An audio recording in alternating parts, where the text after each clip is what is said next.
나누십시다. 하나님은 당신을 사랑하십니다. 할렐루야. 네. 미움을 받으나, 여러분 누군가에게 미움을 받아본 경험이 혹시 있습니까?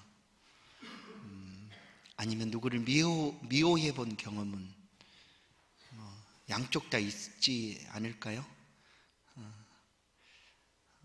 누군가에게 미움을 받으면 그 미움받는 마음이 얼마나 아픈지 주체할 수가 없습니다. 어떻게 이것을 벗어날까? 어떻게 하면 이 상황에서 벗어날 수 있을까 생각을 하게 되죠. 그런데 오늘 예수님께서 제자들을 향하여 그냥 드러내놓고 얘기를 합니다. 이것이 어떤 얘기냐 하면 너희는 세상에서 미움을 받는다라는 거죠. 예수님의 제자들을 예수님께서는 파송을 했습니다. 예수님의 여러 가지 권세를 또 권한을 위임해 주시고 그들로 하여금 세상으로 나가도록 파송을 했습니다. 그래서 이스라엘의 잃어버린 양에게로 가라라고 주님은 말씀하시고 그들을 세상 속으로 보내셨습니다. 제자들은 이 말씀을 붙잡고 나가서 전했습니다. 그런데 전하는 그 순간순간 그들에게 다가온 어려움들이 참 많이 있었습니다. 그러니까 애매하게 또 내가 뭐 잘못한 것도 없이 미움을 받게 되는 그런 어떻게 보면 억울한 일들이죠. 그런데 이런 상황으로 내어모는 듯 예수님께서 제자들을 보내시고 있다는 거예요. 그런데 좀 더 심각한 상황으로 예수님께서 제자들을 내어보내시는데 그 상황을 오늘 말씀하시는데 이렇게 말합니다. 양들을 이리 가운데 보냄과 같도다. 여러분 누가 양을 이리 가운데로 그냥 보내겠습니까? 혹시 이것이 정상적일까요? 이리들이 득실거리는 곳으로 양은요 아무런 공격 무기도 없고요 자기를 방어할 수 있는 것도 아무것도 없는 게 양입니다. 동물 중에서 양은 지극히 앞이 잘 안 보인답니다. 눈이 안 보이는 양. 그래서 양들은 주로 다닐 때 앞 양의 꽁무니만 쫓아보고 이렇게 보고 다닌다는 거예요. 안 보이죠. 뭐 다른 동물들은 자기를 방어할 수 있는 그런 기능들이 혹시 그 몸에 있지 않습니까? 냄새도 풍긴다든지 아니면 좀 걸음이 좀 빠르다든지 아니면 날카로운 이를 가졌다든지 뭐 있겠죠. 사나운 발톱을 가졌다든지. 양은 없어요. 근데 양과 다르게 이리는 어떤가? 이리는 그냥 맹수죠, 맹수. 그냥 움켜쥐면 그냥 놓지 않고 한번 물면은 빠지지 않는 그런 강력한 이를 가지고 발톱을 가지고 있는 사나운 맹수입니다. 그런데 아무것도 할 수 없는 이 양을 그 이리 가운데로 보낸다는 거 하는데 누가 이렇게 하겠는가 이거예요. 그런데 예수님이 제자들을 보내는 것을 이렇게 표현을 합니다. 내가 너희를 보내는 것이 양을 이리 가운데 보냄과 같다라는 거예요. 그러면 얼마나 많은 환난이, 어려움이, 핍박이 그 제자들 앞에 있다는 사실을 예수님께서 말씀하신 것이죠. 그러면 안 보내면 되는 것 아닙니까? 아니, 그 양 안 보내면 되는 것 아니에요? 그런데 예수님이 보내신다는 거예요. 예수님이 그렇게 알고 계시지만 그래도 보내신다는 거예요. 그게 뭐냐면 우리가 세상이 얼마나 힘들고 예수 믿음으로 살아가는 삶이 얼마나 어려운지 알면서도 그 세상 속에서 이 믿음을 붙잡고 살아가는 것이 우리의 삶이다라는 것이죠.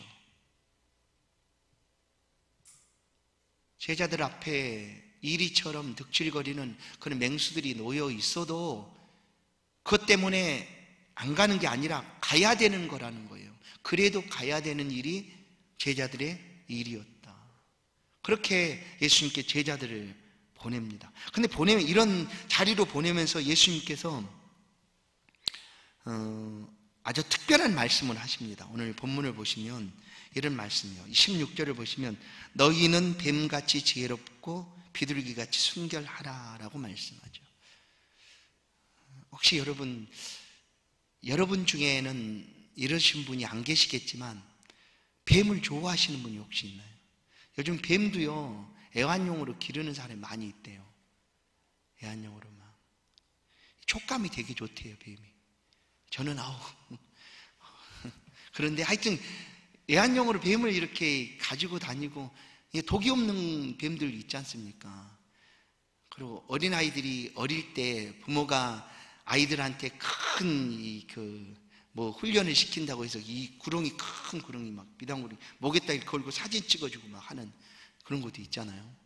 근데 유독 성도들은 이 뱀을 좀 싫어하는 것 같아요. 혹시 여러분들이 지난밤에 뱀 꿈을 꿨다 그러면 여러분 어떻게 하십니까? 밤에 뱀 꿈을 꿨어요. 막 뱀들이 막 우글거리는 곳에 여러분이 있는 모습을 꿈에 꿨다. 그러면 성도들 중에 어떤 분들은요 교회 와서 회개한대요. 막 하나님 앞에 막, 하나님 내가 뭘 잘못해서 뱀 사이에 그렇게 놔두셨습니까? 회개하는 사람도 있고요. 그리고 뱀을 그냥 보면 그냥 박살을 내버리는 사람도 있어요. 여러분 안 그러죠? 여러분 안 그럴 것 같아요. 그러나 이 뱀을 그럼 유독 싫어하는 사람이 있어요. 왜냐하면 뱀 이꼴 사단 마귀 뭐 이렇게 연결을 하거든요.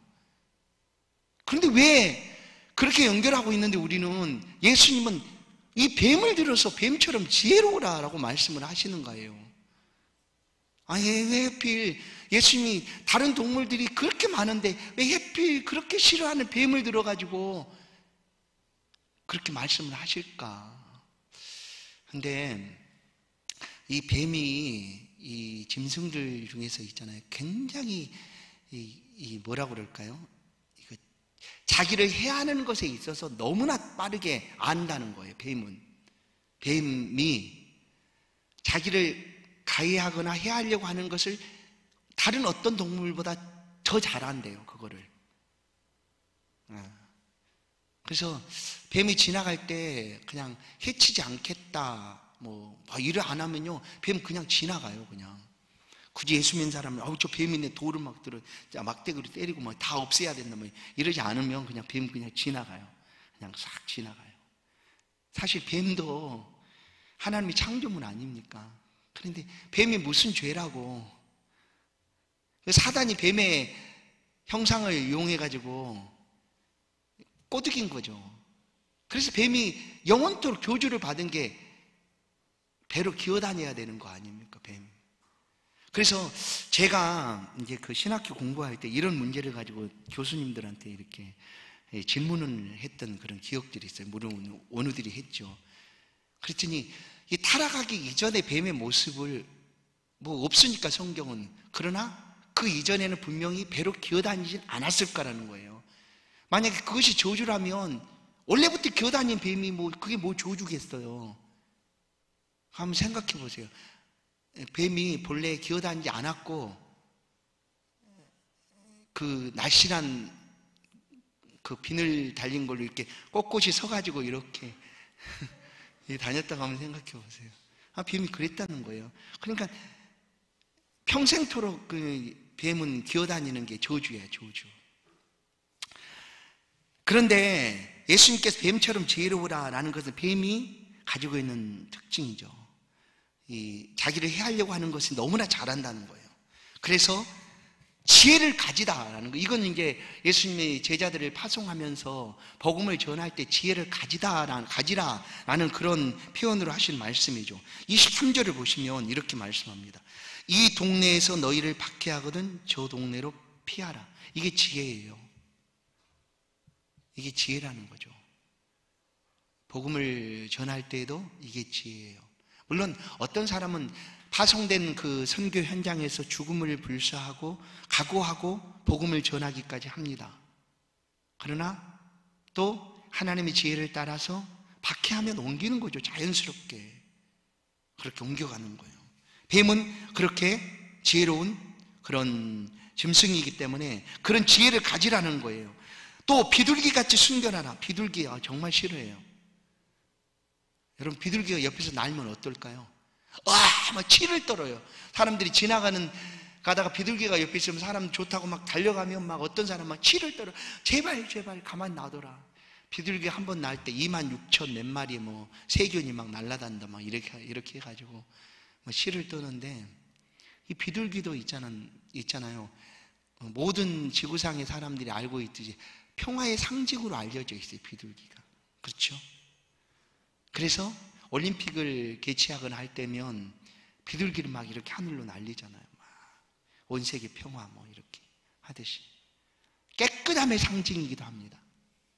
근데 우리가 알고 있는 비둘기하고 좀 다른 것 같은데, 순결하라, 그래서 비둘기처럼 순결하라 라는 표현을 예수님이 하시는데, 왜 순결하라고 하는가? 지금 제자들이 복음을 가지고 세상으로 나가는데 그들이 이 복음을 오해받을 수 있을 일들을 하게 되면 안 된다는 거예요.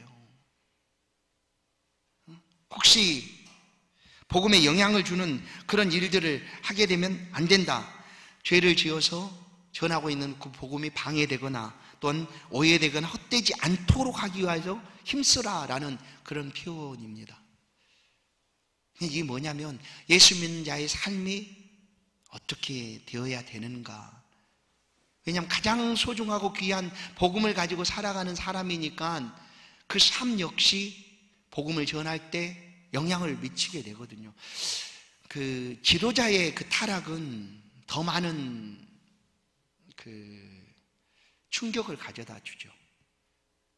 특별히 종교계의 지도자들이 타락을 했다 그러면 많은 사람들에게 영향을 줄 수밖에 없습니다.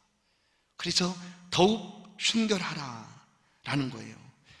말씀한 그대로 오늘 뱀처럼 지혜롭고 비둘기같이 순결하라라는 말씀은 로마서 16장 9절 말씀을 보시면 이해할 수가 있습니다. 로마서 16장 9절. 너희의 순종함이 모든 사람들에게 들린지라. 그러므로 너희가 너희로 말미암아 기뻐하노니 너희가 선한 데 지혜롭고 악한 데 미련하기를 원하노라. 이겁니다. 그러니까 복음을 전하는 일에 지혜롭게 해야 됨을 예수님께서 말씀합니다.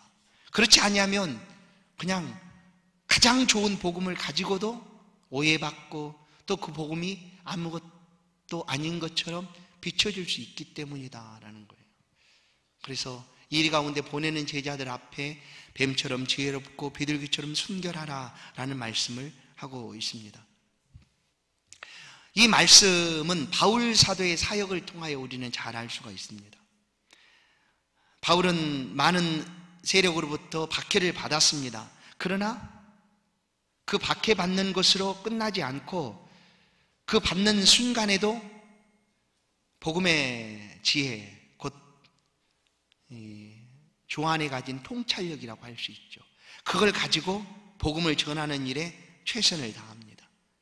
그리고 오늘 오전에도 말씀한 것처럼 그리스도께서 보여주신 그 선한 삶을 가지고 영향력을 나타냈습니다.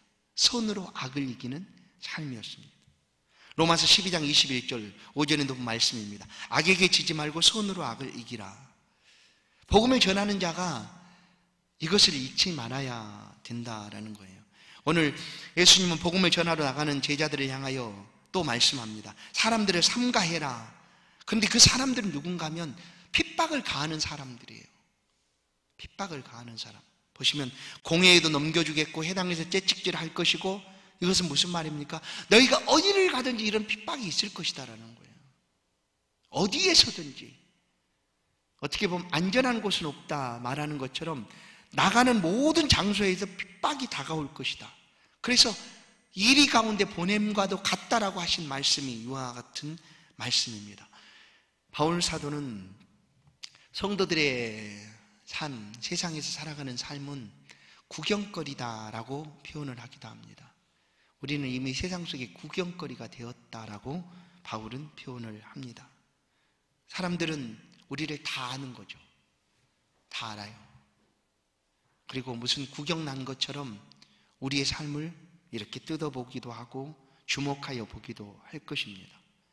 그런 속에서 복음을 전하는 제자의 삶을 살아가야 되는 것이 바로 제자도다라고 주님은 말씀을 하는 거예요.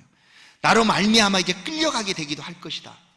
나로 말미암아 끌려가기도 할 것이다. 18절에 보면 임금들 앞에 또 너희가 나로 말미암아 총독들 임금들 앞에 끌려가리라. 예수님 때문에 그런 일들을 당하게 된다라는 거죠. 예수님 때문에요. 그래서 우리가 예수를 믿는 삶은 내가 아무리 부인하려고 한다 할지라도 부인되지 않는 것은 뭐냐면 예수님과 함께 사는 삶입니다. 나는 그냥 조용히 나 혼자 있는 듯 없는 듯 나는 예수 믿고 신앙생활하고 살겠습니다 한다 할지라도 절대 부인되지 않아요.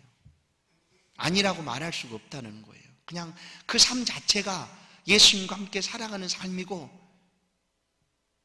그리고 때로 우리가 당하고 있는 많은 어려움들, 환난들, 위험들, 염려, 근심, 걱정들이 다 예수 그리스도 안에서 함께 만나게 되는 일이다라는 거예요. 그래서 나로 말미암아 끌려가게 된다. 산상보훈을 통해서도 예수님 말씀합니다. 마태복음 5장 11절 나로 말미암아 너희를 욕하고 박해하고 거짓으로 너희를 거슬러 모든 악한 말을 할 때에는 너희에게 복이 있나니. 나로 말미암아, 예수님으로 말미암아 우리가 살아가는 삶에서 우리가 어려움을 분명히 겪습니다. 그러나 예수님은 염려하지 말라라고 얘기해요. 왜냐하면 어디에 있든지 어떤 곳에 가든지 내가 그곳에 너희와 함께 있을 것이다. 그리고 그곳에서 행하는 그 모든 삶들을 통하여 내가 영광을 받을 뿐만 아니라 그것을 증거로 내가 삼겠다라고 하시고 있는 거예요. 우리 삶은 이미 예수님 앞에 증거입니다. 그냥 우리 삶이 그대로 증거예요. 오늘 말씀한 대로 예수를 믿고 살아가는 그 삶 자체가 하나님 앞에 영광이기도 하고 예수 믿는 삶의 증거이다. 그러니까 염려하지 말아라고 그래요. 이리 가운데 가서 어떻습니까? 공회에 가도 또 해당에서 채찍질도 받아도 또 그냥 끌려가서 나로 말미암아 끌려가게 된다 할지라도 그래도 염려하지 말아라. 우리가 마태복음을 보면 염려하지 말라는 말씀을 우리의 삶의 말씀으로 주님이 하신 말씀이 있습니다. 너희는 무엇을 먹을까? 무엇을 마실까? 무엇을 입을까? 염려하지 말아라. 염려하지 말아라 그러죠. 그러나 그것뿐만 아니라 우리가 살아가고 있는 모든 삶의 자리에서도, 성도로 살아가고 있는 모든 삶의 자리에서도 염려하지 말라는 거예요. 이유는 딱 하나입니다. 내가 너와 함께 하겠다라는 거예요. 오늘 보십시오. 너희를 넘겨줄 때에 어떻게 무슨 말 할지 염려하지 말아라. 왜냐하면 20절 이는 곧 너희 아버지의 성령이시니라. 그러니까 우리가 지금 염려해서 끌려가게 됐는데 어떻게 해야 되지? 이 어려움들을 어떻게 피해가지? 라고 하는 그때에 이미 우리 안에 거하시는 하나님의 영, 성령께서 행하신다라는 거예요. 곧 우리 안에 하나님의 성령이 함께 하시고 또 염려하지 않고 걱정하지 않도록 우리를 붙들어 주신다. 그래서 우리가 할 수 있는 것은 이제 22절 말씀입니다. 22절. 너희가 내 이름으로 말미암아 모든 사람에게 미움을 받을 것이나 끝까지 견디는 자는 구원을 받으리라. 큰일 났네 하나님. 나는 좀 인내가 부족한데, 나는 참을성도 부족한데 어떻게 끝까지 견뎌야죠? 큰일 났어요. 이런 예전에 그 휴거에 관한 그런 1992년 뭐 다가올 미래를 준비하라, 다미성교회 하면서 휴거에 관한 그런 일들이 막 한국 교계에 막 한쪽에서 일어났어요. 그때 저도 제가 82년도에 신앙생활을 했는데, 시작을 했는데 그때서도 그랬던 것 같아요. 어느 날 이제 교회에서 새벽 예배를 하고 잠이 들었어요. 근데 그때 꿈을 꿨는데 아무도 없는 거예요. 꿈속에도 아무도 없고, 그 꿈속에서도 아무도 없고 막 휴고가 됐다라는 그런 느낌을 꿈속에서 받았어요.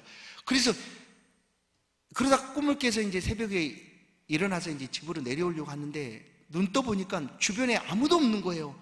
그래서 그 마음이 어땠냐면, 어이씨, 나만 놔두고 휴고된 거 아닌가, 이런 생각을 했어요.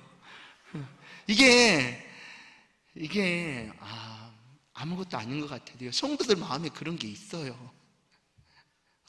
어느 날 막 그런 생각하고 있는데 주변에 갑자기 있던 사람이 아무도 없어졌다 생각해 보세요. 그러면 어느 순간 막 그런 생각이 들지 않을까요? 뭐 그때 그랬던 기억이 나요. 그러나 믿음은 인내로 알게 된다라고 얘기해요. 인내. 여러분, 예수 믿는 삶에서 인내하고 참아야 되는 일들이 혹시 하나도 없나요? 아주 많이 있죠. 아주 많이 있어요. 예수 믿기 때문에 인내해야 되는 그런 일들이 정말 많습니다. 인내해야 되는.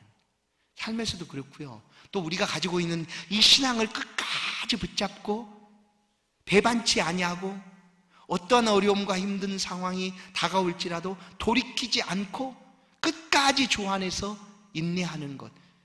근데 이것이, 인내한다는 것이 우리의 의지로는 될 것 같습니까? 왜냐하면 우리는 의지가 약하기 때문에 하다가 내가 놔버릴 수 있어요. 그럼 어떡합니까, 하나님? 그러면 내 구원이 사라지는 거예요? 그래서 걱정스러울 때가 있어요. 그러나 여러분, 우리를 붙들어 주시는 이가 성령 하나님입니다. 우리를 구원하신 하나님이시죠. 우리 의지와 상관없이 하나님 우리를 건져내 주셨어요. 우리의 구원도 하나님이, 나는 부족해서, 내가 이 인내심도 부족해서 내가 견디지를 못합니다, 어떡합니까? 나 이러다가 구원에 떨어지는 거 아닙니까? 할 그 순간 성령 하나님 붙들어 주실 줄로 믿습니다. 왜냐하면 우리는 이미 하나님의 택한 자녀이기 때문입니다. 우리의 삶에 하나님이 언제나 함께 계십니다. 그리고 인내하도록 붙들어 주십니다. 베드로가, 예수님께서 베드로에게 하신 말씀이죠. 사단이 너를 밀가부르듯 부르지만 내가 너를 위하여 기도한다 하신 말씀이죠. 그렇습니다. 지금도 부족한 우리들을 위해서 예수 그리스도는 하나님 보좌 우편에서 중보하며 기도하시는 분이세요. 중보는 오직 예수 그리스도 한 분이시죠. 우리를 위하여 그분은 지금도 중보하여 기도하는 거예요. 하나님 앞에.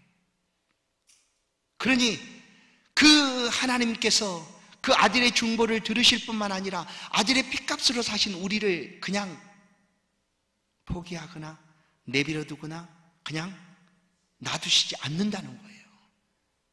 그러니까 이런 말씀 혹시 나는 혹시 인내하지 못하면 어떨까, 막 그런 걱정 전혀 하지 마세요.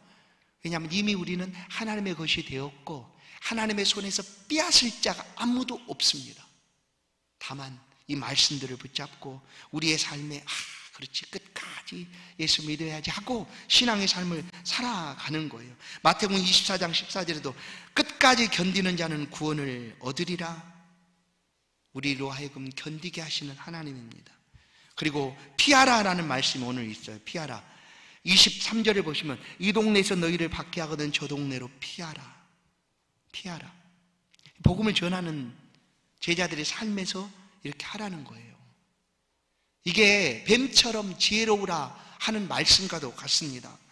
우리가 피한다는 것은 비겁하고 어리석은 행동은 결코 아닙니다. 왜냐하면 예루살렘에 박해가 일어났을 때 그 예루살렘 교회에 수많은 사람들이 있었습니다. 그런데 그 사람이 예루살렘에서 다 흩어졌어요. 흩어졌잖아요. 왜냐하면 스데반의 박해 때, 스데반이 박해받을 그때에 그 일로 인하여 예루살렘 교회에 있는 예수 믿는 사람들에게 말할 수 없는 박해가 다가오니까 그들이 그 예루살렘에서 각각 흩어졌어요. 다 흩어졌어요. 흩어져서 어떻게 됐습니까? 세계 안에, 세계 속에 복음을 전하는 그런 놀라운 결과를 가져왔죠. 그러지 않습니까? 피하는 것은 어리석거나 또 비겁한 행동이 아니고 지혜롭게 복음을 전하는 일입니다. 예수님이 지난 시간에 너희를 그 동네 들어가서 평안을 빌라, 그 동네가 받아들이지 않거든 발에 신발을 떨고 다른 동네로 가라라고 하신 말씀과도 같습니다.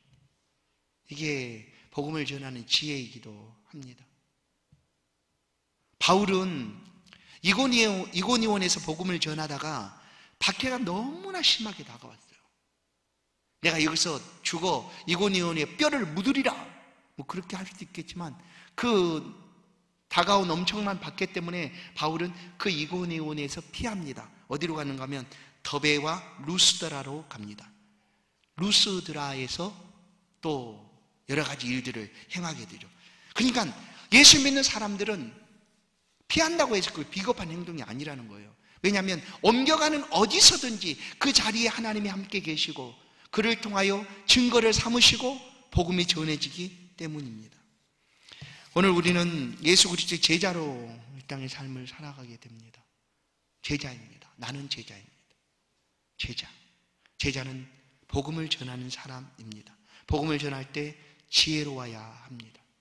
오늘 말씀 속에서 복음을 받아들이지 않으면 발에 먼지를 떨어버리라, 뱀처럼 지혜로우라, 또 사람들을 삼가하고 피하라 하는 말씀들은 복음을 전할 때 우리가 어떤 지혜를 가지고 다가가야 되는가를 말씀합니다. 세상은 성도들을 결코 환영하지 않는다는 것을 우리는 압니다. 예수 그리스도와 복음을 그렇게 좋아하지를 않습니다. 그러나 그 속으로 들어가야 됩니다. 안 좋아한다고, 우리를 핍박한다고, 안 좋아하니까 안 가고 핍박하니까 안 가고 그러면 제자가 아니죠. 복음이 전해질 수도 없습니다. 오늘 핍박이 있겠고 어디서든지 끌려가겠고 이리처럼 그냥 우는 사자가 삼킬 자를 찾는 자처럼 삼킬 자를 찾는다라고 하는 그 세상 속으로 우리가 나아가게 되겠지만 걱정하지 말라고 하시는 말씀은 예수님이 그 어디에서든지 함께 할 것이다 하기 때문입니다. 사랑하는 성도 여러분, 오늘도 그 주님 우리 함께 하시는 줄로 믿습니다. 마태복음 28장 마지막 절, 내가 세상 끝날까지 너희와 항상 함께 있으리라. 주님의 약속은 오늘도 유효하고 우리의 삶을 통하여 함께 동행해 주시고 있습니다. 나로 말미암아 너희가 넘겨지고 핍박과 환난을 받을 수 있겠지만 그래도 너희들이 그렇게 행하는 그 자리가 증인이 될 것이다. 바로 하나님의 살아계심과 하나님 나라를 전하는 그런 복된 증인으로 제자들을 세상 속으로 보내시고 있습니다. 성도 여러분, 오늘 우리와 함께 하시는 하나님, 또한 우리의 삶의 자리에 함께 동행하시는 주님과 제자로서의 삶을 힘있게 사셔서 그 삶의 자리가 하나님의 영광이 되고 또한 그리스도의 증인으로의 삶을 넉넉히 살아가는 저와 여러분 되기를 주의 이름으로 축원합니다. 하나님 감사합니다. 우리를 믿음 안에 불러주시고 어떤 말씀 가운데 거하게 하신 하나님 감사합니다. 날마다 주시는 주의 말씀들을 우리가 듣고 깨닫게 하시고 우리의 심령이 그 말씀의 풍성한 은혜로 꿀과 송이꿀보다 더 달도다 하신 그 말씀이 우리의 심령의 양식이 되게 하시고 또 살아가는 제자의 삶에 힘이 될 수 있도록 은혜를 더하여 주옵소서. 우리의 간절한 기도를 통하여 하나님 나라가 확장되게 하시고 주의 몸된 교회가 믿음의 귀한 세대들로 채워져 갈 수 있도록 또한 믿음의 사람들을 통하여 하나님의 집에 하나님의 백성들이 가득할 수 있도록 주님 도우시고 함께하여 주옵소서.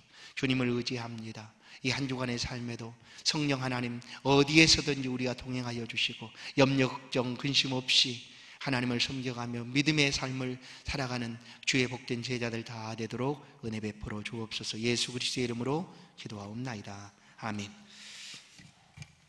찬송 함께 부릅니다. 382장입니다.